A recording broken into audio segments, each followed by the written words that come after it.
Happy birthday Murli म्हणजे मला नव्हतं माहिती मुरली कोण आहे ते. जेव्हा टीजर बघितला ना मी तेव्हा मला माहित पडलं ऍक्च्युली मुरली हा ऍक्टर आहे. म्हणजे मला नव्हतं, मी साऊथ इंडियनचा नाहीये त्यामुळे मला काय माहिती नाहीये तो कोण मुरली आहे आणि कुणाचा बर्थडे असेल. टीजर आला ना बगीराचा टीजर बघून असला भारी वाटलाय ना, म्हणजे तोडले म्हणजे ना तिने असलं तोडलेलं एकेकाला आणि कॅमेरावर असलं बेकार झालंय ना. म्हणजे तुम्ही बघायला टीजर तेव्हा तुम्हाला समजेल. आताच 20 मिनिटं झाले टीजर आलाय. प्रशांत नील आहे ना आपला केजीएफचा डायरेक्टर हो, त्यांनी असलं दाखवलंय ना, म्हणजे रायटिंग केलंय त्याने, डायरेक्टर बिल्डर काय केलं नाही त्यांनी, पण रायटिंग मध्ये केजीएफचं ते थोडंसं वाईब्स येत आहेतच.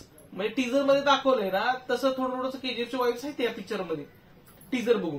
त्यामुळे ते कनेक्टेड आहे का किंवा केजीएफचा पार्ट आहे का हा हे समजेलच. पण कॅमेरा वर्क सुपर झाले ते टीजर मध्ये बघून. फायटिंग सीन्स काहीतरी नवीन बघायला भेटतात आपल्याला, तर त्यामुळे मी खूप जास्त एक्सायटेड आहे या पिक्चरसाठी. टीजर आहे ना मला आवडलं, खूप जास्त प्रचंड आवडलाय. तर त्यामुळे बघू आपण अजून काय अपडेट येत असतील ट्रेलर बद्दल तर मी तुम्हाला नक्कीच सांगेन. तुम्ही तोपर्यंत ह्या चॅनल लाईक करा, शेअर करा, सबस्क्राईब करा. भेटू आपण एका नवीन व्हिडिओ मध्ये. तोपर्यंत बाय.